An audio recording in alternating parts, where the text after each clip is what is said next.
Bien, Dios les bendiga a todos. Es un privilegio para mí volver a grabar este mensaje el día de hoy. Tuvimos dificultades técnicas, les pedimos las disculpas. Yo sé que estaban tratando de escuchar y por diferentes dificultades no salió bien el video. Acepten nuestras disculpas y puedan escuchar ahora completo por medio de un video solamente. Bien, mi nombre es José Torres y les mando saludos de parte de la iglesia Racine Bible Church, el ministerio en español Esperanza Viva, y les mando saludos a todos los hermanos de Esperanza Viva, a todos los hermanos de Brookside que nos escuchan allá en Milwaukee y también alrededor de Racine. También a la iglesia de Betel que está en Cuernavaca, y a todos los hermanos que nos están escuchando y familias y amigos, ya sea en la Ciudad de México, ya sea en el estado de Guerrero, en el estado de Oaxaca, en Michoacán y en Yucatán y Campeche. También a todos los que nos escuchan en Guatemala, en Puerto Rico, sean todos bendecidos. Hoy vamos a estar enfocando nuestra atención en la introducción a este libro. Vamos a estar estudiando el libro de Primera de Pedro y vamos a poner nuestro enfoque en el sólido futuro. Y para eso vamos a leer los primeros 3 versículos del capítulo 1 de Primera de Pedro, que dice así: Pedro, apóstol de Jesucristo, a los expatriados de la dispersión en el Ponto, Galacia, Capadocia, Asia y Bitinia, elegidos según la presciencia de Dios Padre en santificación del Espíritu, para obedecer y ser rociados con la sangre de Jesucristo. Gracia y paz os sean multiplicadas. Versículo 3.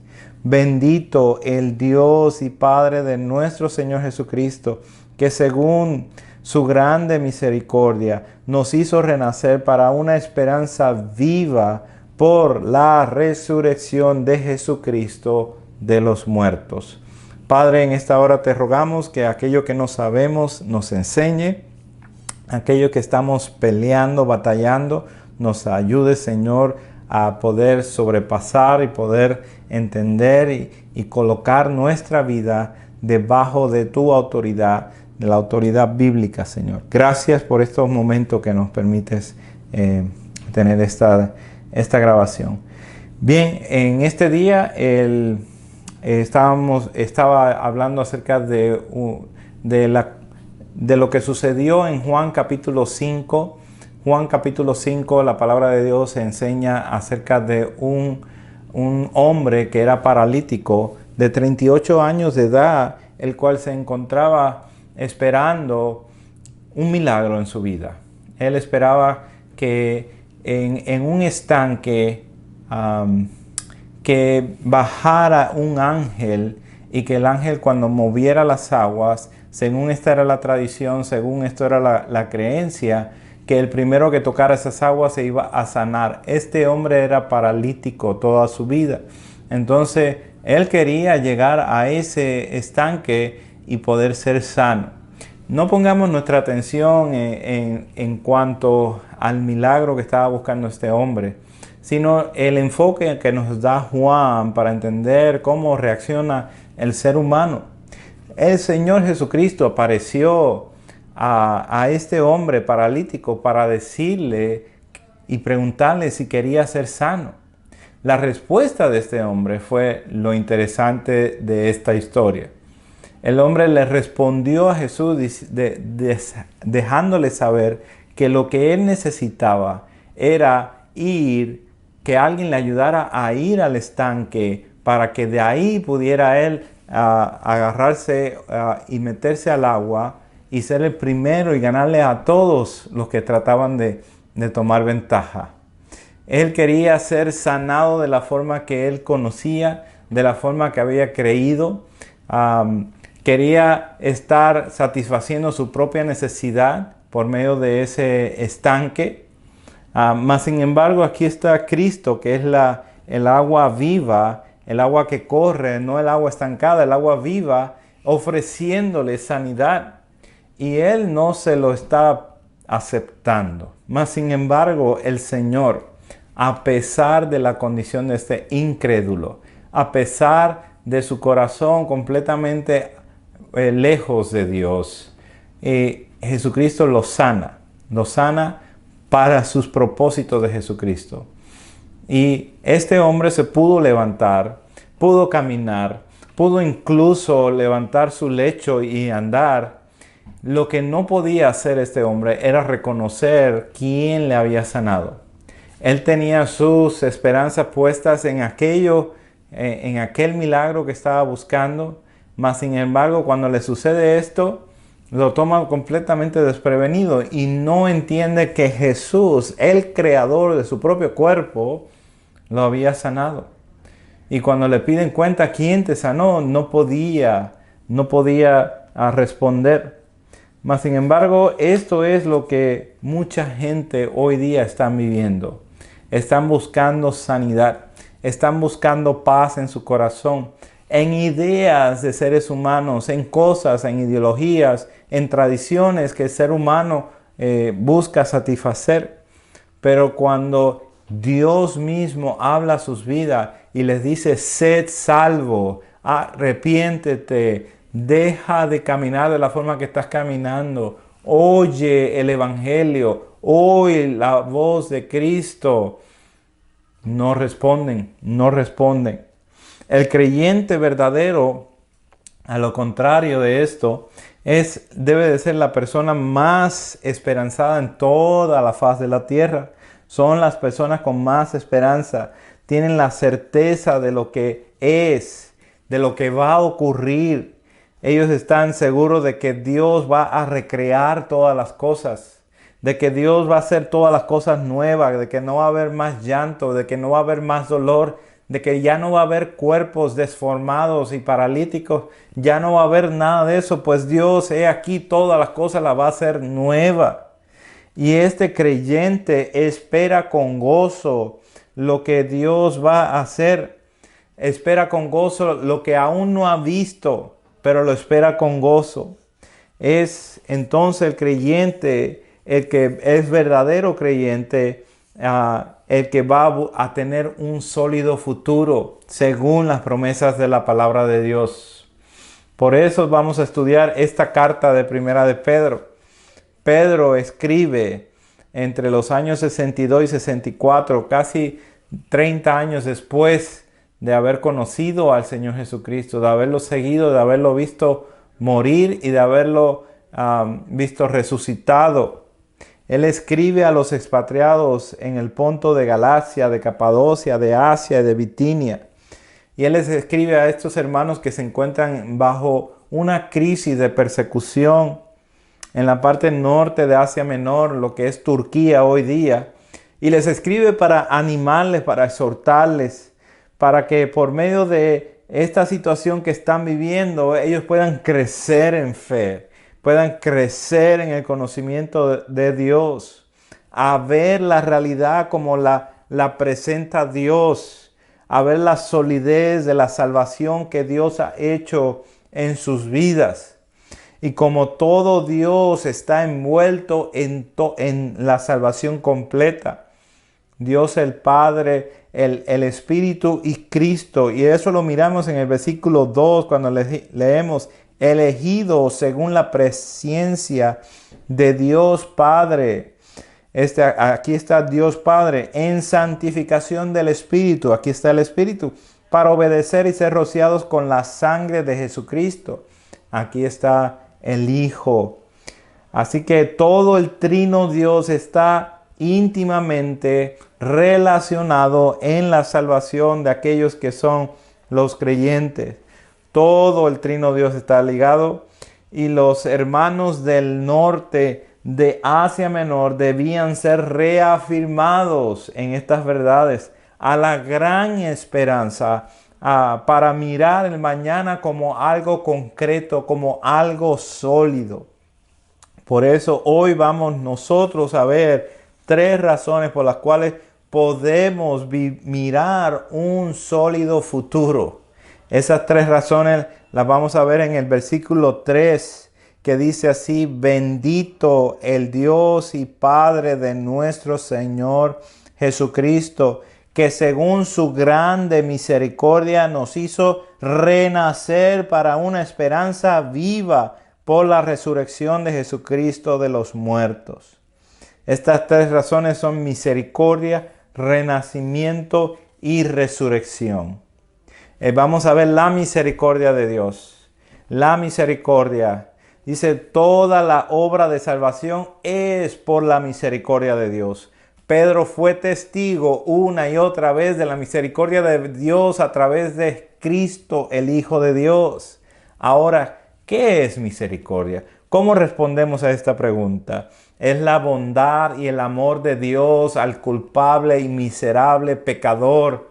Es la piedad y la compasión, la gentileza y la paciencia de Dios para poder operar el plan de salvación aquí en la tierra. Esta misericordia es libre, no tiene nada que la pueda resistir, no tiene condiciones que la pueda medir.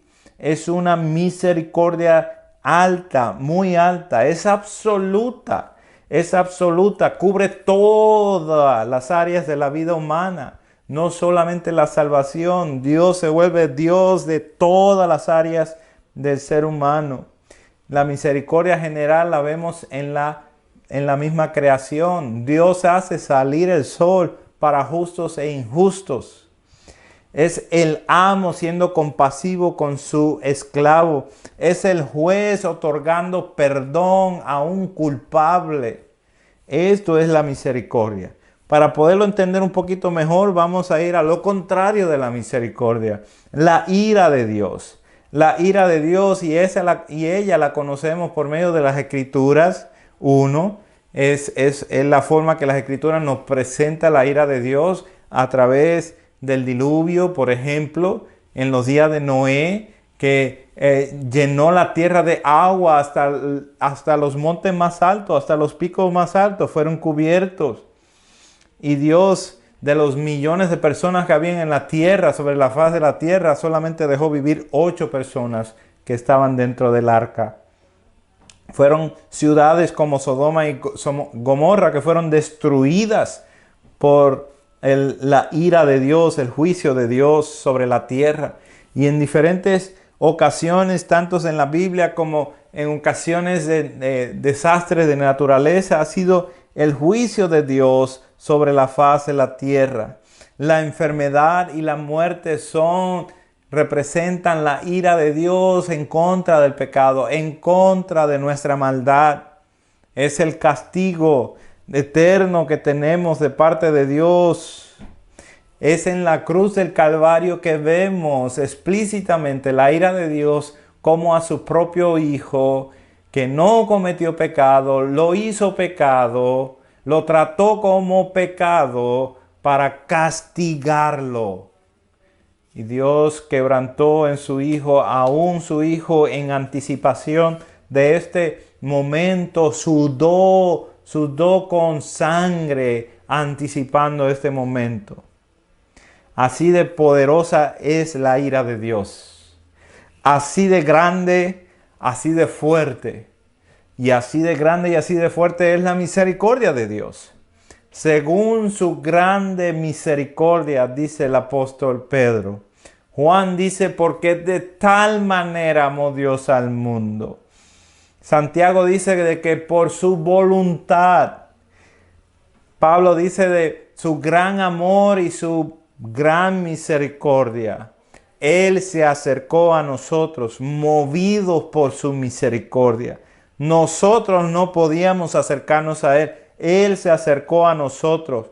Oh, como dice el salmista, si tan solo tuvieras memoria de nosotros, pero no solamente si tuvieras memoria de nosotros, dice el salmista en el Salmo 8, sino que nos visitaste, viniste, tomaste forma de hombre, estuviste entre nosotros. Oh, qué glorioso es esto, que por su misericordia Dios haya enviado a su único Hijo para estar entre nosotros. Dios es el que inicia. Es por su misericordia. Eso hace que nuestra esperanza sea una esperanza viva, porque el iniciador de la salvación es Dios, que precisamente hizo por medio de la misericordia. ¿Qué exactamente hizo por medio de la misericordia? ¿Qué logró? Nos hizo renacer, dice este versículo. Y viene siendo el punto número 2. El renacer asegura la esperanza, asegura que el acto de hacernos, de renacer, de hacernos nuevo, es un acto de su misericordia. Ahora, ¿qué significa esto de renacer? En primer lugar, la regeneración. Esta es la recreación. Es hacer nuevo, es nueva naturaleza. Es que ya no hay más condenación. Es que ya ha sido justificado la persona. Es que ya ha sido santificado y Dios lo lleva progresivamente a santificación. Es que ya está sentado juntamente con Cristo Jesús en los lugares celestiales. Es que ya ha sido aceptado, adoptado dentro de la familia de Dios, dentro del reino de Dios, y ha sido capacitado y ha tenido fuerzas de parte del Espíritu de Dios para batallar contra el pecado, para obedecer a Dios. Los nacidos de nuevo viven para siempre. Las cosas de este mundo, los sufrimientos y todo lo que estamos viviendo ahora dejará de ser. Pero los que han nacido de nuevo vivirán para siempre. Esto es una garantía. Y la garantía la vemos de parte del punto número 3, de parte de la resurrección de nuestro Señor Jesucristo. La esperanza viva, el sello, la garantía de una herencia en el cielo está basado en la realidad de que Jesucristo resucitó. El fundamento de nueva vida está basada en la resurrección de nuestro Señor Jesucristo. Si Cristo verdaderamente resucitó, entonces está confirmado que su muerte fue un sacrificio aceptado delante de Dios. Su sacrificio entonces enseña que ya no pertenecemos a este mundo, sino que ahora hay una nueva naturaleza. Y esa nueva naturaleza, como Él resucitó, Él lleva esa nueva naturaleza. Es la garantía de que cada uno de nosotros también seremos resucitados por Él. En esto tenemos certeza. En esto estamos esperando con gran gozo. Pedro fue testigo ocular de la resurrección de Cristo Jesús. En Hechos, Él nos dice, a este Jesús resucitó Dios, de lo cual nosotros somos testigos. Él mismo es muy personal en esto que está hablando, ya que Él lo vio, Él lo vivió, y como dice Juan, Él lo palpó, Él estuvo ahí, lo escuchó, sus ojos lo vieron. Tenemos la confianza de lo que Él prometió, porque le encargó a estos apóstoles a que por medio de la palabra de ellos nosotros pudiéramos creer. Tenemos esa confianza de que resucitará a los suyos, ya que Él resucitó y está sentado a la diestra de Dios. La esperanza viva hace que vivamos seguros de sus promesas. Estamos seguros de que Dios es el que verdaderamente es soberano sobre todas las cosas, de que todas las cosas han sido puestas debajo de los pies de nuestro Señor Jesucristo. Todo el ser de Dios, Padre, Hijo y Espíritu Santo, están activamente envueltos en nuestra salvación. Cuán costosa, cuánto trabajo tiene la salvación, que envuelve a todo el Trino Dios para que usted y yo podamos ser salvos. El Padre, por ejemplo, dice en este versículo 3, por su gran misericordia. El Espíritu, por ejemplo, dice, nos hizo renacer. Y el Hijo es por su resurrección. Mire qué interesante cómo Pedro, abriendo esta carta, en los primeros 3 versículos menciona 2 veces al Padre, Hijo y Espíritu Santo. Estás tan convencido y está tan relacionado con esta relación que tiene el Padre con el Hijo con el Padre, que Él tiene con el Señor Jesucristo, que estás seguro que Él va a participar de esta relación. Hermanos, Dios es merecedor de alabanza. Dios es merecedor de honra, de gloria. Y por eso el apóstol dice aquí, bendito el Dios y Padre de nuestro Señor Jesucristo. Él mismo explota en alabanza. No ha comenzado la carta y ya quiere lanzarse a una adoración, reconociendo que Dios es bendito. Note la relación que tiene el Padre con el Hijo y note la relación que tenemos nosotros con el Señor. Si verdaderamente confesamos que Cristo es el Señor, entonces eso tiene unas implicaciones grandísimas para nosotros. Quiere decir que Él es el que tiene cuidado de nosotros y quiere decir que nosotros nos sometemos a Él, le obedecemos. La esperanza es viva, contraria a la muerte. Es firme, es consistente, es confiable, contraria al hombre que estaba en el estanque esperando que bajara el ángel. Contraria a tantas ideas que tiene el ser humano. Ideas que no tienen raíces, ideas que no tienen fundamento. La verdadera esperanza está basada en el Dios de las Escrituras. No tiene ningún otro valor creer en un Dios aparte de las Escrituras. Si tu Dios no es el Dios que está escrito aquí, no es Dios, es un ídolo, es una idea que has heredado, probablemente que alguien te ha enseñado o alguien te ha contagiado. Pero tu naturaleza pecaminosa ha detenido la realidad de Dios que ha provisto por medio de las Escrituras. Son ellas confiables, han sido comprobadas una y otra vez para que nosotros podamos tener confianza. No tiene ningún otro valor, solamente que creamos que el Dios que enseña las Escrituras es el Dios verdadero. Y eso para nosotros es glorioso.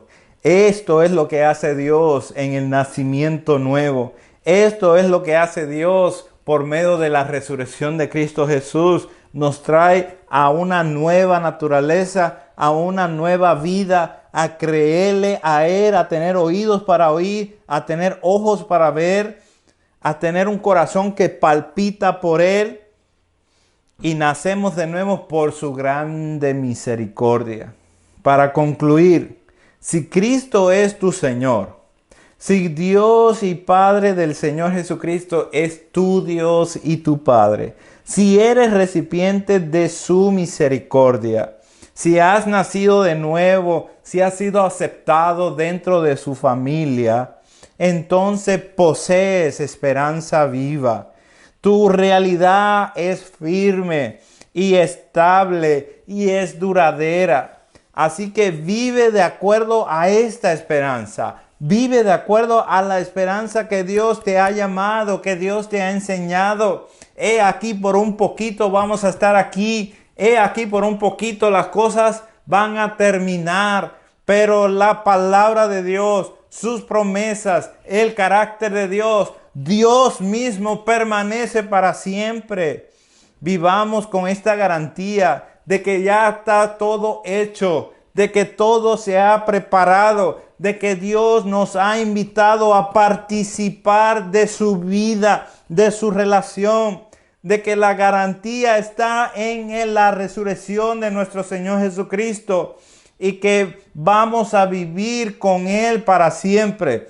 Aún con las dificultades que nos encontramos, aún con las enfermedades que encontramos, podemos creer en un sólido futuro basado en las promesas de Dios.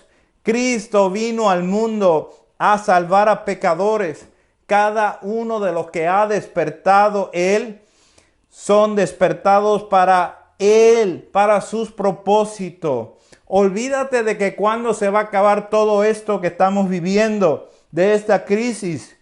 Piensa y aprovecha el tiempo, aprovechemos el tiempo velando por su regreso, deseándole más, ser capturados por la hermosura de su rostro, estar completamente cautivos por su regreso, cuidando a los suyos, llevando a todos aquellos alrededor de nosotros, familiares, amigos, a conocer las grandezas, las glorias, las riquezas del Cristo de Dios. Que Dios les bendiga en este día. Es un privilegio para mí poder compartir esta palabra del Señor. Saludos.